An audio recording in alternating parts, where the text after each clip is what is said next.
बिस्मिल्लाहिर्रहमानिर्रहीम। अस्सलाम वालेकुम। क्या हाल चाल है? उम्मीद आप खैर खैरियत से होंगे और अपने प्यारों के साथ बहुत ही खुश होंगे।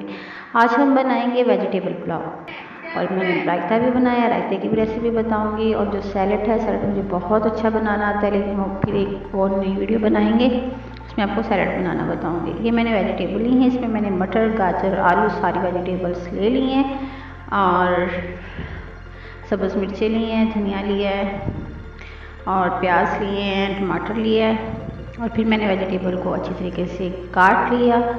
काटने के बाद अब मैं जो इसमें ऐड करूँगी, पानी डाल के इसे मैं रख दूँगी थोड़ी देर के लिए। देखिए मैंने टमाटर भी कटिंग कर लिए, बहुत मज़ेदार बनेंगे। राइस जो है मुझे बहुत पसंद है। ये देखें, ये कटिंग करने के बाद मैंने इसमें पानी डाल के रख दिया, ठीक है, ताकि आलू जो है वो काले ना हो। उसके बाद जो मैंने चावल लिए हैं, राइस हैं जो, वो मैंने 1 kg लिए हैं, ठीक है। इसे मैंने अच्छी तरीके से वॉश किया, उसके बाद इसमें पानी डाल के रख दिया, ऐड कर दिया।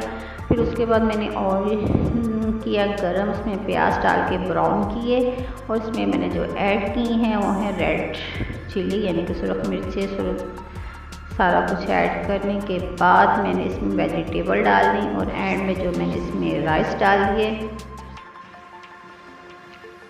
ठीक है। देखिए उसके बाद राइस बन गए। अब मैं इसे क्या करूँगी, थोड़ी देर के लिए इसे दम लगा दूँगी, थोड़ा सा इसके ऊपर सीरा डाल के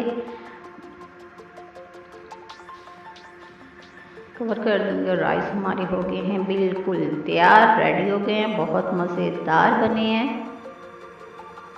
और ये मैंने दी धनिया और सब्ज़ मिर्चें ली हैं, इसे मैं पीस लूँगी, ठीक है। इसे पीसने के बाद मैंने दही ली, दही को मैंने चम्मच के साथ पहले मिक्स किया, उसके बाद मैंने सब्ज़ मिर्चें और जो धनिया था इसमें ऐड कर दिया और मिक्स कर लिया। ये हमारा हो गया चटपटी सी चटनी और रायता तैयार, साथ सैलड। बहुत ज़बरदस्त सैलड बनना है और राइस भी बहुत मज़ा आएगा। आप भी इससे ज़रूर ट्राई कीजिएगा। और रायता और जो सैलड है इसकी मैं एक नई वीडियो बनाऊँगी। सैलड मुझे बहुत अच्छे तरीके से बनाना आता है। अल्लाह हाफिज़।